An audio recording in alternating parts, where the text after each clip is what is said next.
Salut à tous et bienvenue dans un nouvel épisode du Front Office. On se retrouve aujourd'hui pour le 10e bilan d'intersaison et pour ce 10e bilan, on va parler des Indianapolis Colts. Pour ce faire, je suis accompagné déjà de PA. Salut PA, comment tu vas ? Salut Alex, bonjour à toutes et à tous. Pour PA, nouvelle arrivée depuis pas si longtemps, qui a déjà investi dans un micro, donc ça nous fait très plaisir. On aime bien et on espère que vous aimerez tous. Et on est aussi rejoint par Vince et qui est Ouzir Kolfra sur Twitter. Ouais, c'est pas facile à dire. Mais c'est le fan de l'Indiana en fait. Ouais, en fait c'est ça. Enfin, je vais me présenter, mais alors déjà bonjour Alex et bonjour. Donc on a dit PA, c'est ça. C'est ça. Merci, merci à vous de m'inviter. Ça me fait super plaisir. Je vais pas monopoliser la parole trop longtemps, mais juste voilà, en deux mots, je me présente. Je vais pas dire mon âge parce que bon, voilà, ça se dit plus après. Donc moi, en fait, j'ai commencé par au niveau des sports US par le basket. Historiquement, en fait, je suis fan des Pacers depuis l'époque Reggie Miller, donc ça commence à dater un petit peu maintenant. Et puis de fil en aiguille, j'ai commencé à m'intéresser aux autres équipes de l'État d'Indiana, donc du coup avec le foot américain, donc forcément les Colts ont suivi. J'ai eu la chance de connaître l'époque Peyton Manning et Andrew Luck. Et puis après, tout naturellement, j'ai commencé à m'intéresser un peu à la NCAA et du coup, voilà, je suis la fac de Bloomington, donc qui est la fac d'Indiana, les Hoosiers, voilà. Très bien, très Pour la complet. petite histoire. Et si tu suis Voilà. tu es aussi à suivre les 500 miles d'Indianapolis ou tu t'arrêtes juste au Ah, sport moins, je vais pas jusque là, pas encore, quoi. Pas encore, c'est la Peut-être. prochaine étape. Peut-être, mais pas encore, quoi. Non. Bon, donc on est très content de t'avoir, ça fait plaisir d'avoir Merci à vous. quelqu'un qui parle Indiana globalement, parce que c'est vrai que du coup tu as plein de petites références. On va du coup faire le même parcours, on va dire, que tous les épisodes qu'on a pu faire jusqu'avant. Si vous n'avez pas écouté le précédent, c'était les Bills, qui est sorti du coup il y a 2 jours. N'hésitez pas à aller l'écouter si ça vous fait plaisir, et on verra plus tard pour le prochain, je l'ai pas en tête tout de suite. On va commencer avec un bilan du coup chiffré de 2023 rapidement, avant d'attaquer la free agency, la draft, et de voir si les besoins sont comblés pour la saison 2024 et un peu les différentes ambitions. Pour la saison 2023, vous, les Colts, vous avez fini en 9-8, vous n'avez pas fait les playoffs. Et ouais, on a raté à la dernière journée. La dernière journée, c'est vrai, c'était une belle bataille. Avant de te donner la parole, Vince, PA, toi, de ton côté, en tant que personne qui n'est pas du tout dans la course aux playoffs avec les Patriots, comment est-ce que... C'est moche. Comment est-ce que toi t'as vécu la saison des Colts à distance un peu? Que répondre après ça, après une telle entrée Non, les Colts, c'est vrai que c'était une équipe dont on était assez curieux finalement, parce qu'ils avaient investi un tour de draft très élevé avec leur nouveau QB Anthony Richardson. Ils ont aussi investi avec un nouveau coach, parce qu'ils avaient viré Frank Reich à la fin de la saison précédente. Donc il y avait toute cette émulation, en fait, nouveau coach, nouveau QB. En plus, avec Shane Steichen qui arrivait avec une étiquette de coach offensif à succès avec les Eagles, et surtout avec un QB qui avait à peu près le même type de jeu, on va dire, que Richardson. Bien que Richardson soit un peu plus massif, on dira. Mais voilà, du coup, il y avait une vraie hype ou une vraie attente pour les Colts. Et puis, on pourra y revenir, mais c'est vrai qu'au bout de 5 semaines, la saison était peut-être quasiment un peu cuite dans l'œuf, quoi. Donc, on reste un peu sur notre faim. Je pense que pour tous les fans des Colts et tous les fans de la NFL, pour les Colts en tout cas, on attend 2024 avec grande impatience pour pouvoir réellement découvrir ce que vaut Richardson sur un terrain. Après, voilà, sur le calendrier, sur les matchs, il y a eu quand même des beaux matchs. Il y a eu une belle victoire contre les Ravens, qui a été la seule défaite hors conférence de leur part. Et c'était un match où Richardson n'était pas titulaire. Donc voilà, euh, on prend ce qu'il y a à prendre, mais voilà, c'était une belle victoire. Il y a eu un enchaînement de 4 victoires qui a réellement fait espérer les playoffs pour les Colts. Et puis il y a eu voilà ce dernier match au couteau contre les Texans qui ont fait que malheureusement ils ont raté les playoffs. Alors est-ce que c'est un mal pour un bien, parce que derrière ça entraîne aussi des choix de draft un peu plus élevés. Donc ça, on pourra y revenir, mais voilà, c'est, je dirais, une mi-figue mi-raisin, parce qu'il y avait beaucoup d'attentes dues au fait de Richardson. C'est vrai qu'au bout de 5 semaines, on était un peu déçus de plus le voir sur le terrain. C'est vrai. Qu'est-ce que t'en penses, Vince? Il a tout dit, je m'en vais, je sers plus à rien, quoi. Mais là, toi, tu devais nous apporter l'émotion en plus. Ça bien évidemment, je suis d'accord avec ce que vient de dire PA. Je pense qu'il faut pas aussi oublier que la saison dernière, elle a commencé avec l'épisode Jonathan Taylor. Et ça, mine de rien, ça a quand même plombé le truc. Alors on va pas revenir dessus. Jonathan Taylor, je pense, a ses torts. Mais Jim Irsay aussi est pas net dans l'histoire là-dedans non plus. Donc ça, démarrer comme ça déjà c'est pas évident quand t'as ton meilleur running back donc qui fait un peu des siennes. Effectivement, on avait de très grosses attentes vis-à-vis de Anthony Richardson. Honnêtement, je pensais pas qu'il allait starter l'année dernière. Je pensais pas. J'ai été surpris donc qui débute la saison et puis il y avait une très grosse hype là-dessus. Le peu de matchs qu'il a fait, on a vu quand même de très belles choses. C'est un QB qui est quand même un petit peu atypique. Maintenant, voilà, ça a fait pit rapidement puisque je crois qu'il a eu une première blessure, si je me rappelle bien, où il a dû rater peut-être 1 ou 2 matchs. Il revient et il se reblesse après pour toute la saison. Donc au final, tu termines en 9-8. Tu te dis c'est quand même pas si mal que ça, puisque après c'est Minshew qui a pris la relève. Alors on n'est pas du tout sur le même style de quarterback. Il a fallu se réadapter à tout ça. Jonathan Taylor qui une fois que les caprices ont été finis est revenu. Il a eu du mal à revenir dans la saison. C'était mieux sur la fin. Donc il y a quand même pas mal de petits paramètres qui font que 9-8 au final c'est pas si mal que ça. Si on compare à l'année encore d'avant où on termine avec un bilan encore plus dégueulasse, je me rappelle plus exactement. 4, vous terminez en 4-12-1. Parce qu'il vous amène le 4e choix à la draft et Richardson. Voilà, ça doit être ça. Donc au final, je suis quand même assez, dans l'ensemble, assez content de ce qui s'est passé l'année dernière. Maintenant, j'attends de voir réellement cette année, en croisant les doigts que Richardson, alors après il a un jeu aussi, il a un jeu à risque quoi. Donc ça peut-être qu'il va falloir qu'il modifie un peu. Alors on va en parler après, mais il aura peut-être un petit peu plus d'armes offensives aussi, avec donc les choix de draft. Mais voilà, donc des grosses attentes pour cette nouvelle saison, mais comme j'en avais l'année dernière aussi à la même époque quoi.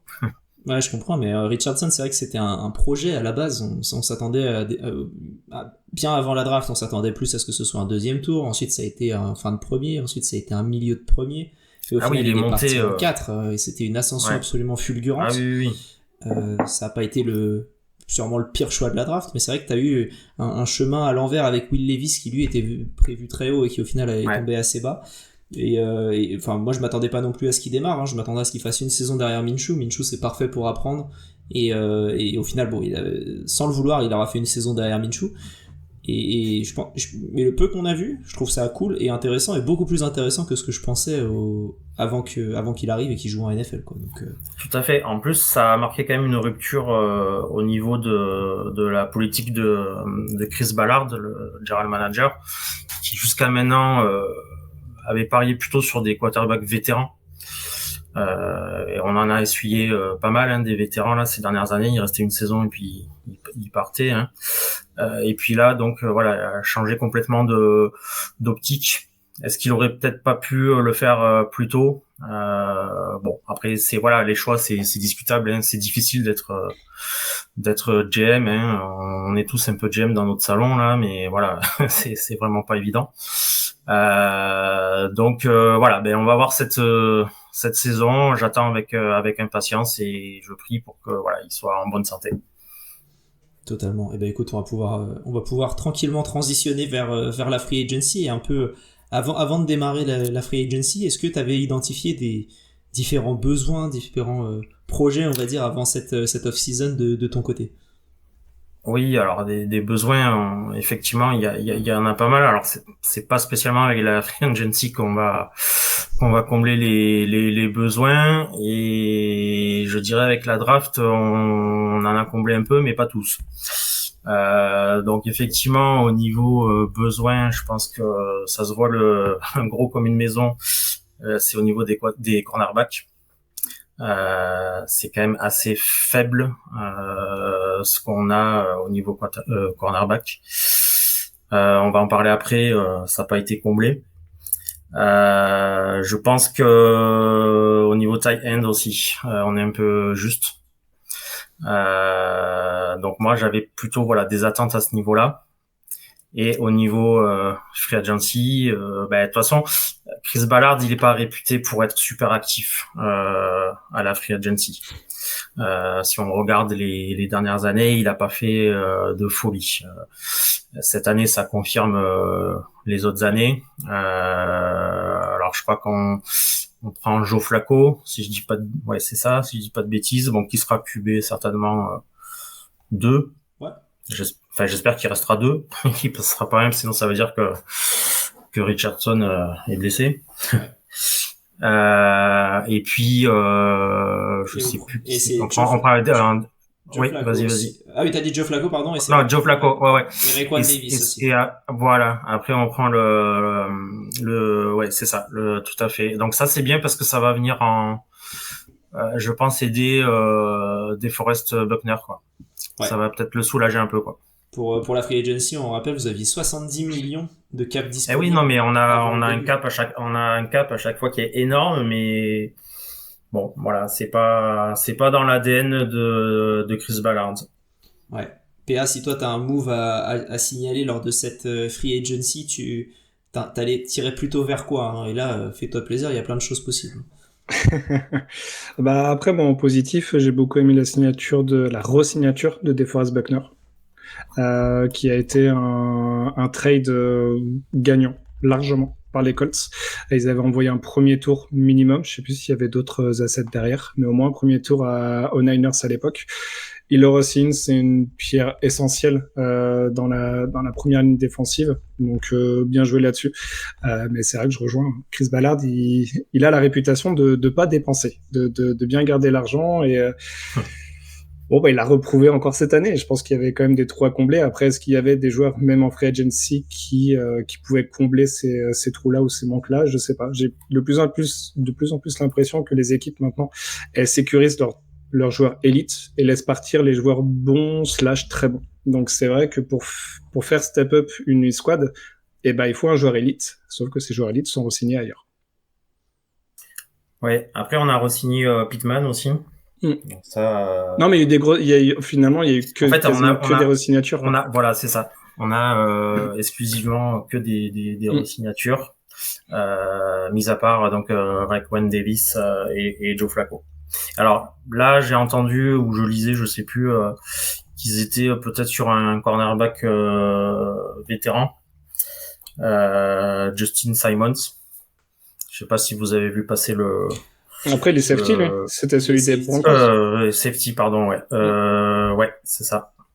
Donc je sais pas, c'était dans les tuyaux, mais je sais pas si ça va se faire, quoi. On verra bien. De toute façon, en safety, il y a moyen de se faire plaisir vu tout ce qui s'est passé durant la free agency et vu tous les cuts qu'il y a eu. Donc effectivement, c'est vrai que là, on est encore au mois de juin. Il peut encore se passer beaucoup de choses avec des vétérans à bas prix, si on peut dire ça comme ça. Mais effectivement, il y a encore des choses à faire parce qu'il y a la free agency initiale, il y a la draft, et puis après, il y a la seconde partie, je dirais, de free agency, où c'est là qu'on peut faire aussi des très bonnes affaires. Mais à l'heure actuelle, c'est vrai que il manque un corner 1 ou 2 selon comment on met Brents dans la depth charts. Là, il y a trois quand même. Enfin, il y a quatre noms assez bons au niveau vétéran. T'as Xavier Howard qui est encore disponible. T'as Jesse Jackson qui a eu ses moments. Il y a Patrick Peterson et t'as Stephen Gilmore notamment. Si tu prends vraiment les noms. Gilmore, il était Gilmore, il va pas revenir. Je pense pas qu'il revienne. Ça m'étonnerait. Mais voilà, c'est quand même des noms qui sont dispo et t'as encore pas mal de choix, quoi. Si tu prends les mecs qui ont fait plus d'un certain nombre de snaps la saison dernière, il t'en reste quand même pas mal. Et il y en a sûrement un autre que j'oublie. Mais oui, effectivement, ça risque d'être un peu compliqué. Et niveau safety, il en reste aussi encore beaucoup. Donc tu peux t'aider pas assez facilement, mais tu peux t'aider quand même, quoi. Il y a des... Mais bon, il y en a, ils attendent un contrat record, quoi. Il y a toujours des Jamal Adams qui sont dispo et eux, je pense qu'ils vont pas trouver preneur facilement. Ouais, on verra bien si Chris se bouge un peu. Ça s'annonce un peu compliqué, je pense. D'un point de vue plus négatif, est-ce que PA, et puis après on te laisse la main, Vince, PA, est-ce que t'as un move qui t'a plu un peu moins, quelque chose que t'as pas trop compris ou... En fait, il y avait deux éléments. Le premier, c'est le fait de effectivement re-signer tout le monde pour une équipe qui finit en 9-8. Alors avec le problème de quarterback que l'on a connu, maintenant on connaît pas encore le niveau précis de Richardson. Je trouve ça toujours étrange de re-signer vraiment quasiment tout le monde, tous ceux qui étaient free agents.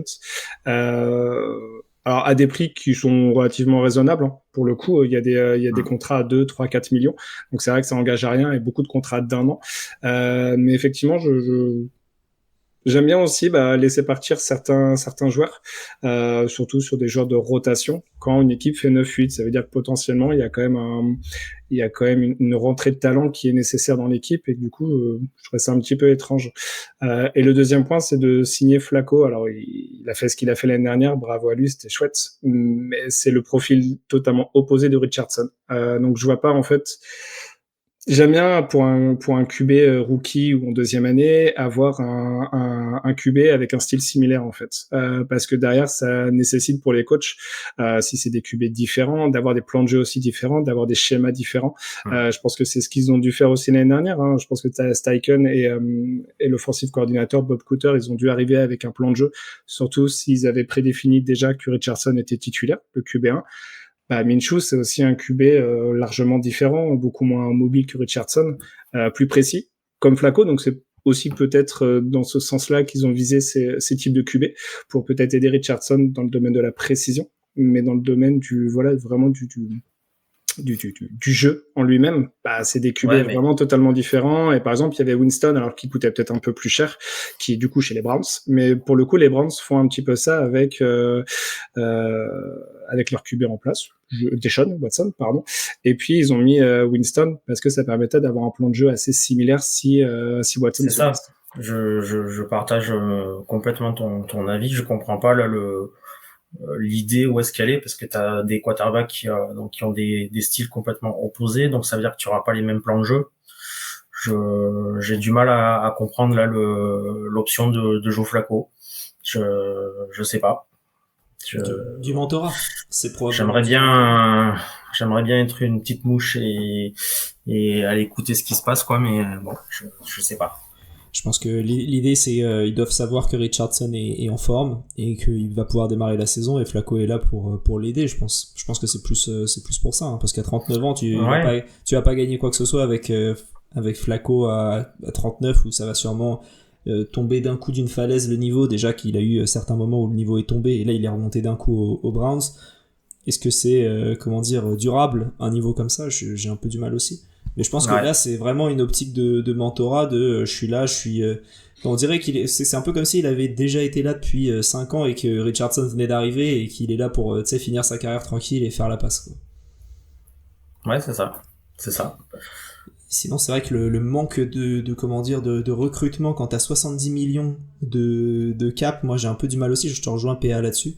T'as pas gagné, t'es dans une division qui est quand même assez concurrentielle, avec la seule équipe qui est pas très bonne dans ta division, qui a fait beaucoup de moves en les Titans, qui ont fait beaucoup de moves pour entourer leur QB leur QB sophomore.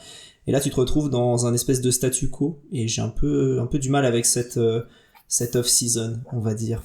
Même si, Ouais, bah après voilà, c'est peut-être dans sa façon de travailler, mais vas-y, lâche-toi quoi, tu as du cap, vas-y, envoie quoi. Enfin, je, moi de toute façon, Ballard déjà l'année dernière, j'avais dit, c'est sa dernière saison. Bon, il est encore là. Il a plus trop de crédit quand même, hein, à force là. Ça fait quoi? Ça fait 5 ans maintenant, je crois qu'il est là à peu près, 5-6 ans. ça fait un peu beaucoup là. C'est le bilan, quand tu fais le bilan. Il est general manager depuis 2017, pour info. 2017. Ouais, Ouais. donc ça fait 7 ans. Avant, il était chez les Chiefs. C'est ça.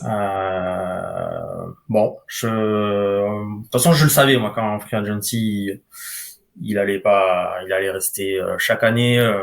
Je suis là, j'attends. Tous les jours, je regarde et tout, les mouvements, et puis il y a jamais les Colts dedans, et voilà. Enfin, c'est bon, voilà. Tu regardes plus sur la draft que sur la Free Agency. Tu regardes plus pour être sûr qu'il y ait personne qui parte en fait. Ouais, voilà, c'est ça. Je comprends. Après, c'est le côté négatif, mais le côté positif, je trouve, c'est qu'ils surpayent pas non plus des joueurs. Par exemple, Pittman, quand ça a été re-signé, on s'est dit, oh, un contrat à 71 millions, 3 ans, 46 millions de garantie, ça fait une moyenne de 22-23 millions. Quand on a vu ce qu'ont pris d'autres receveurs, par exemple Calvin Ridley, bah, je suis pas persuadé que Pittman soit foncièrement moins bon que Ridley. Donc, pour le coup, voilà, ça a été des re-signatures. Ouais. Il y a eu quand même de l'investissement là-dessus pour garder ces joueurs-là. Et voilà, je te dis, le fait de pas faire de folie, c'est bon, ça peut être critiqué. J'aime bien aussi l'optique de se dire, bah voilà, peut-être qu'il veut aussi payer des joueurs à leur prix et pas surpayer. Donc pourquoi pas. Maintenant, l'école, ça fait quelques années qu'ils sont pas retournés en playoff ou qu'ils sont pas allés loin en playoff. Donc est-ce que voilà cette dynamique-là à un moment donné, tu as fait ça pendant plusieurs années. C'est ça. Bah vas-y mon gars, change un peu d'option quoi. Enfin, Essaye ça. Voilà, J'allais dire, essaye, ça coûte rien. Si, ça coûte de l'argent. Bah, si, ça va te coûter, mais au moins tu as essayé, quoi. Et, ouais. C'est dommage. Bon, enfin, et puis surtout, si tu penses que c'est ta dernière année, dépense, tu t'en fous. Enfin, ouais, voilà, tu laisses la derrière qui sera... tu laisses des casseroles pour le prochain, c'est pas grave. C'est ça, tu mets des années void dans les contrats, là, tu mets un peu toute cette merde et t'as le salarié cap qui est plombé pour 3 ans, mais au moins t'as essayé quelque chose avant de partir, quoi. Mais ouais, Chris Ballard beaucoup plus connu pour sa draft, et donc ça va nous faire ses différents choix de draft. Ça fait une bonne transition. Exactement. Bonne transition pour la draft, où vous aviez du coup 1, 2, 3, 4, 5, 6, 7, 8, 9, 10 picks. Vous avez pris au premier tour Laiatu Latu au 15e pick, un defensive end. Au deuxième tour Adonai Mitchell, un receveur. Au troisième tour Matt Gonsalves, offensive tackle. Au quatrième tour Tanor Bortolini, un center. Au cinquième tour, vous avez pris 3 joueurs. Anthony Gould, un receveur. Jalen Carlis, Jalen Simpson, qui sont 2 safety. Et au 6e tour, Mika Abraham, un corner. Et au 7e tour, Jonah Laoulu, un defensive tackle. Donc voilà, donc ça fait quand même une belle draft. Qu'est-ce que t'en as pensé de la draft de ton côté? Alors, le petit jeu, c'est de donner une note avec une lettre. Moi, je partirais sur un B+. Et je vais expliquer pourquoi. Donc, comme tu l'as dit, au premier tour, en 15e choix, on prend Laiatu Latu. C'est le premier défenseur qui sort, je crois, à la draft, si je dis pas de bêtises. Alors, bon choix. C'est un très bon joueur. Maintenant, en numéro 15, moi, je serais pas allé sur ce poste-là. On l'a dit tout à l'heure, le gros besoin, c'est au niveau cornerback. Tu avais les 2 cornerbacks là, qui étaient dispo, celui d'Alabama et je sais plus d'où, Quinton Mitchell, de dispo. Waouh. Enfin, moi, j'ai eu du mal, honnêtement. Après, Laiatu Latu, enfin voilà, enfin, c'est un super joueur, hein. Enfin, NCAA, il a montré vraiment de belles choses. Je pense que ça va venir renforcer encore donc les squads, mais honnêtement, moi, je serais pas allé sur ce poste-là au premier choix.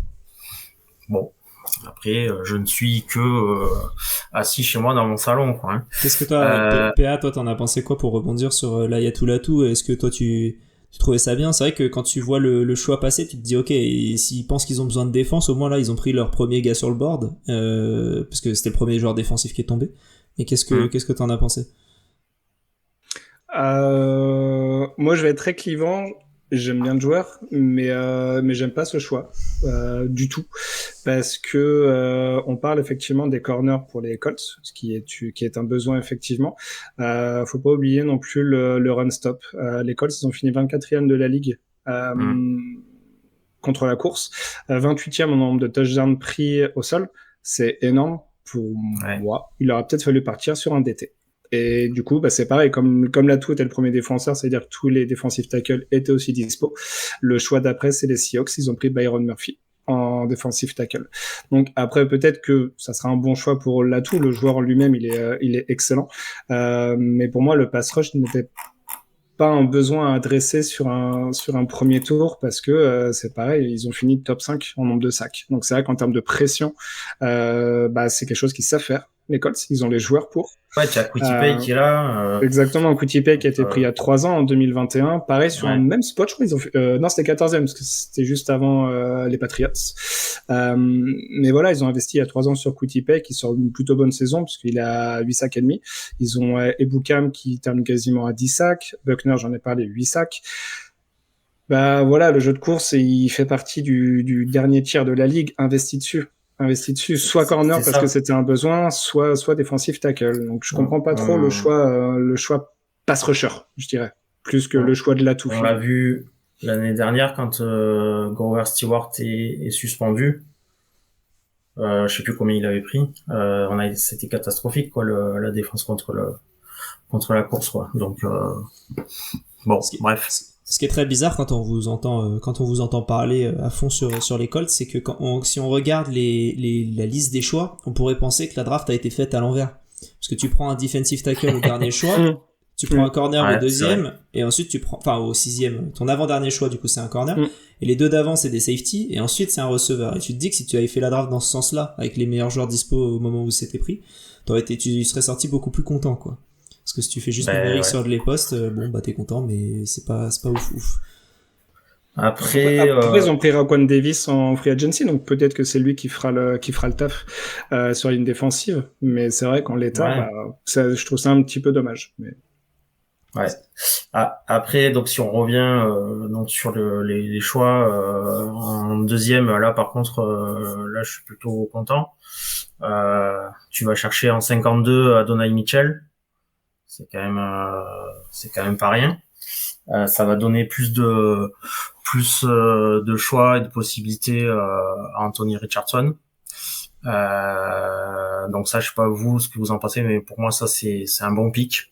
Ce pick s'il était tombé en fin de premier tour, fin de premier tour, ça aurait été un peu haut. Mais au début du deuxième, en début de deuxième, il y avait c'était pas scandaleux, quoi. Donc le moment où t'avais les Blad McConkey, les Keon Coleman, les Jalen Polk, etc. À ce moment-là, si Mitchell y tombe, t'es pas choqué du tout, quoi. Après en 3, donc c'est Matt Gonsalves. Je sais pas, je suis un peu mitigé sur lui. Est-ce que en troisième tour, et je pense qu'il a été piqué un petit peu haut. Après ça va venir renforcer quand même la O-line, donc c'est pas mal, mais je sais pas. J'attends de voir ce que ça va donner. Par contre Bortoloni, là je suis assez fan. Donc c'était le quatrième round en 117. Ouais. Après on va sur Anthony Gould, donc lui c'est une pile électrique. Par contre je pense qu'il sera plutôt special teams lui. Et il va faire du bien.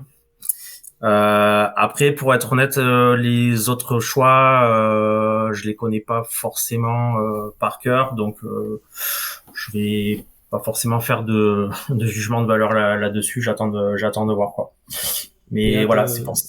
Ouais, vas-y. Pardon, fini, hein, je voulais pas te couper. Non, mais c'est pour ça que voilà, enfin, la draft est pas mauvaise, mais il y a quand même deux choix pour moi qui sont discutables.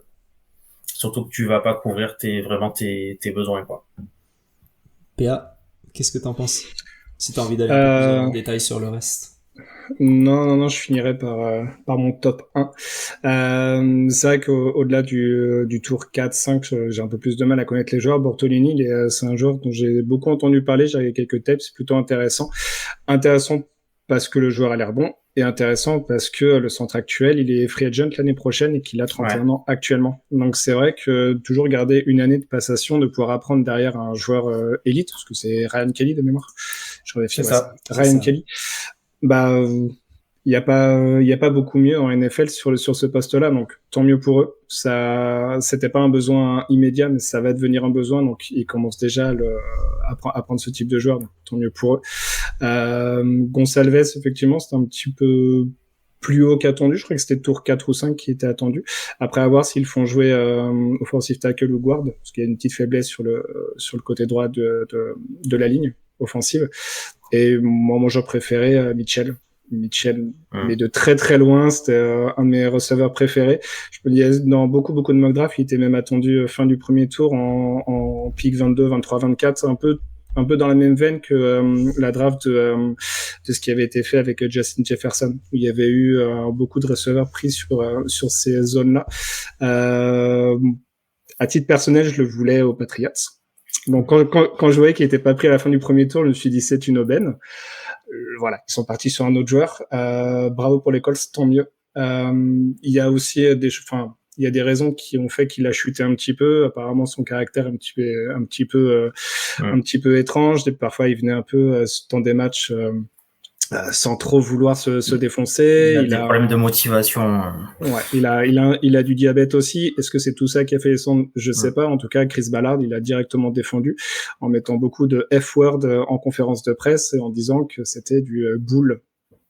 Et vous connaissez la suite sur ce joueur-là, et que voilà, ce joueur-là était jeune, que tous les jeunes avaient fait des erreurs et qu'il avait entièrement confiance pour qu'il prenne en maturité et qu'il soit à 100% investi sur le terrain. Je le souhaite parce que c'est un joueur électrique. J'ai vraiment hâte de le voir jouer, en fait, sincèrement. Bravo pour les Colts, parce que moi je le voulais, donc bravo à vous, et j'espère qu'il va faire une belle carrière, parce que ouais, j'ai beaucoup aimé ce que j'ai vu de sa part. Mitchell, on dirait que c'est le genre de joueur où tout le monde sait qu'il est bon, il tombe, et à la fin on dira mais pourquoi on l'a fait tomber? Ouais, il y avait eu AJ Brown il y a quelques années. Ouais, c'est ça. Il y a toujours ces joueurs-là. Ouais, exactement. Les deux qui étaient tombés, au final, AJ Brown qui avait la moins bonne cote des deux sur le moment et qui au final est un peu celui qui a le plus prouvé, on va dire, des deux. Et là, ouais, Mitchell qui tombe autant, Après, on sait pas au niveau des interviews comment ça se passe. Ouais, c'est ça. Voilà.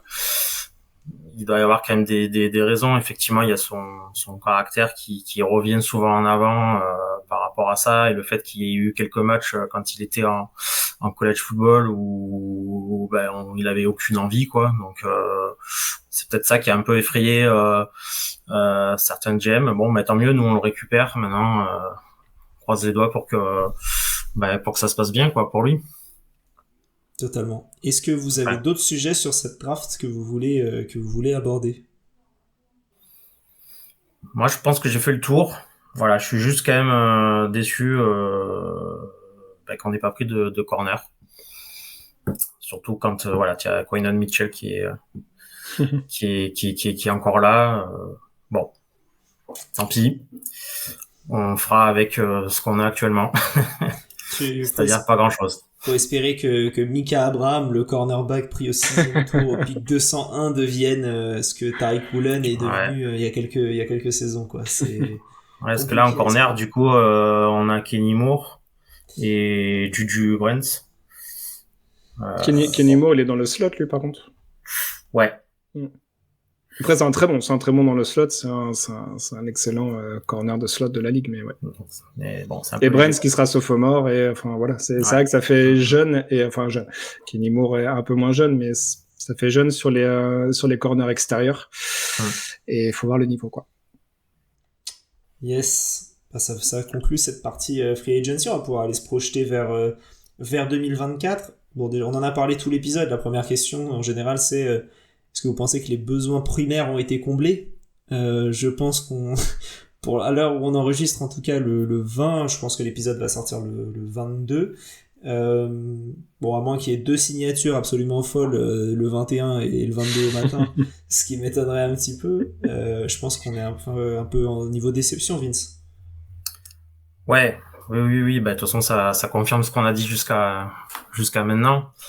Voilà, on n'a pas couvert pour moi les besoins qui étaient plus qu'essentiels. Maintenant, on va quand même être optimiste et positif pour l'année prochaine, en se disant qu'on n'a peut-être pas une bonne défense, mais on va avoir une attaque de feu et on marquera plus de points que l'adversaire. On va partir là-dessus, quoi. On va partir là-dessus. Non, il faut. Alors après, pour la saison prochaine, on a un calendrier qui est assez facile entre guillemets. Donc ça peut du coup nous arranger, honnêtement. Donc j'ai envie quand même d'être optimiste pour la saison prochaine, avec un Anthony Richardson en forme, pas blessé. Voilà. Les Colts, on a toujours dit que c'était une franchise qui est quasi prête tout le temps. Donc en fait, si tu fais pas de grosses dépenses, c'est logique que tu fasses pas. Enfin, si tu penses que t'es prêt et que t'avais juste une grosse blessure et tu dis c'est à ça que je suis passé d'être au top, bon bah je peux comprendre que tu tentes un peu plus. Il y a besoin de combler et ne pas tout casser aussi, hein. Tu peux partir d'une bonne base et ne pas tout casser et au final t'es pas si mal. PA, qu'est-ce que t'en penses toi? Comment est-ce que tu vois les Colts la saison prochaine? J'ai été assez large, j'ai mis entre 5 victoires et vainqueur de la division. Tout va dépendre de Richardson finalement et de son développement. Bah non, mais en fait, pour moi, tout va dépendre de Richardson et de son développement. Il y a une continuité parce que du coup, le staff qui était en place en 2023 reste identique en 2024, c'est-à-dire que le head coach, les 2 coordos principaux et ce que je regarde moi, c'est le coach QB, parce qu'il y a une certaine confiance qui se crée aussi entre les deux. Tous ces 4-là restent. Donc ça, il va y avoir une vraie continuité et c'est extrêmement positif. On l'a pas noté, mais Zach Moss, il est parti. Donc ça va laisser le champ libre à Jonathan Taylor. Mais derrière lui, il y a qui? J'ai regardé le roster. Il y a pas grand-chose derrière, quoi. Ouais.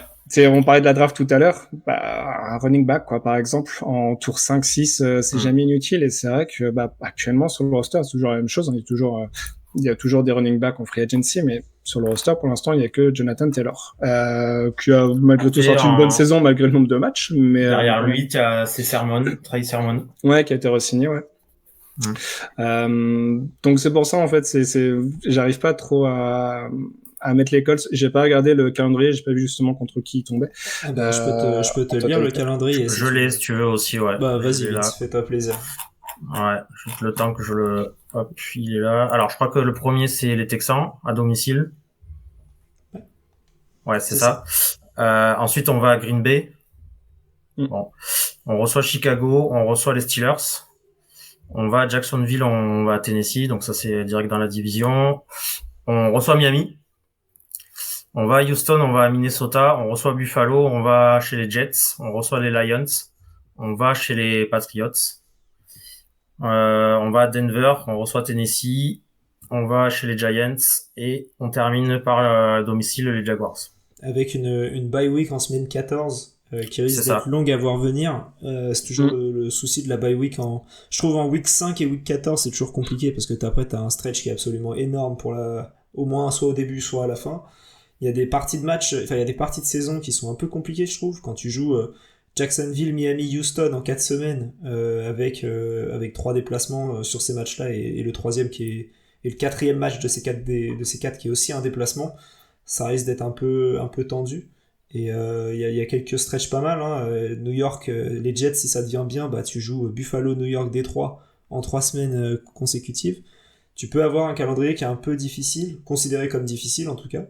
Mais c'est l'avantage de cette AFC Sud qui est un peu homogène, je trouve, depuis plusieurs saisons et qui s'homogénéise. À voir ce que ça va donner. Mais c'est vrai que 5 victoires, je te trouve dur, PA, quand même. Hein. Non, mais c'est vraiment par rapport à la santé de Richardson, même si l'effectif en place est extrêmement bon et cohérent. Moi, j'ai moins confiance en Flacco que je pouvais avoir en Minshew. Alors, c'est peut-être la moustache, je sais pas. Mais effectivement, on en attend tellement, ou en tout cas, on attend tellement de voir Richardson sur le terrain que qu'une seconde année blanche ou semi-blanche, ça serait vraiment dommageable en fait. Donc c'est pour ça que c'est vraiment une fourchette très large entre 5 et division.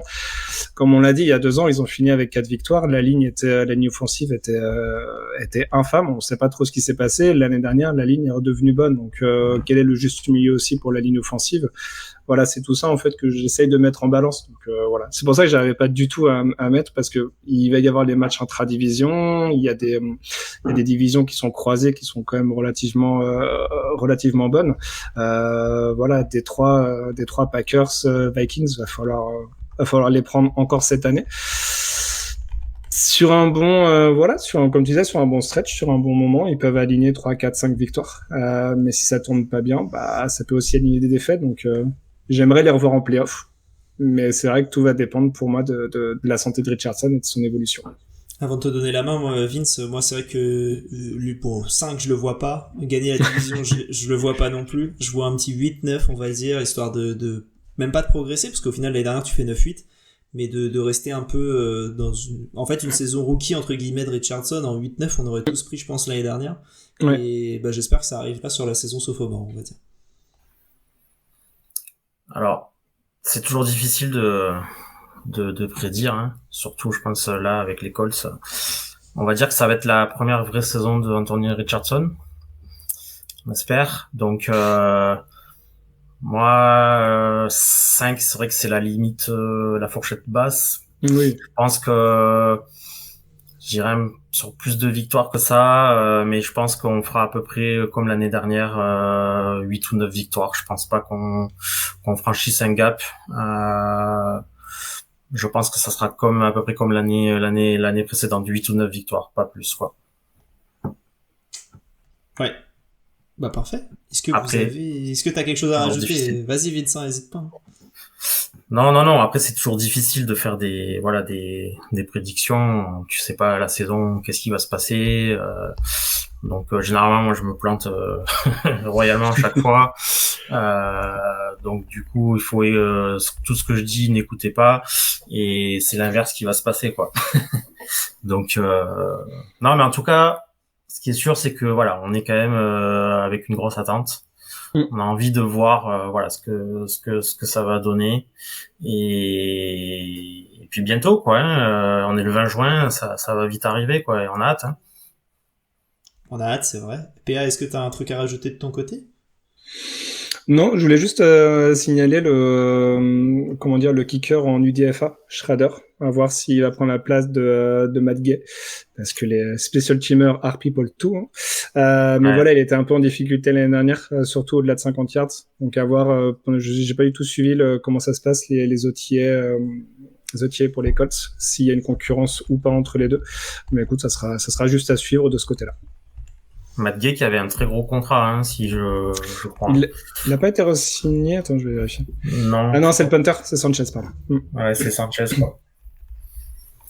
Top. Super. Merci PA, merci Vince. Vince, on rappelle. Merci à vous. On rappelle qu'on peut te suivre sur Twitter @Ouziers Colfra, et on n'hésite pas, d'ailleurs on mettra ton lien un peu partout, ceux qui sont sur YouTube, c'est sympa. /le front office, vous pouvez voir le hâte de tout le monde, donc n'hésitez pas aussi à nous suivre sur Twitter et sur Insta, on profite on profite de cet instant promo, et n'hésitez pas à vous abonner aussi. Et voilà, Vince, encore une fois, merci beaucoup, ça nous a fait très plaisir. Merci à vous de m'avoir invité. Allez regarder des matchs de basket NCAA d'Indiana. Ça vaut le coup, il y a une super ambiance. Je vous remercie vraiment pour l'invitation. Et puis, on a hâte que la saison débute. On a très très hâte, exactement. On a très très hâte, ouais, c'est vrai. Et PA, merci à toi. C'était cool de refaire un épisode ensemble. J'ai l'impression qu'on n'en avait pas fait un depuis un petit moment déjà. Alors, ouais, j'ai cette impression-là aussi, ouais. Pour ceux qui nous écoutent, ça fait 2 semaines qu'on n'a pas diffusé un épisode qu'on a fait ensemble, et en gros, ça faisait un mois quasi qu'on n'avait pas enregistré ensemble, donc ça fait plaisir. Pour le prochain épisode, on reste dans la même division, et on va parler des Texans.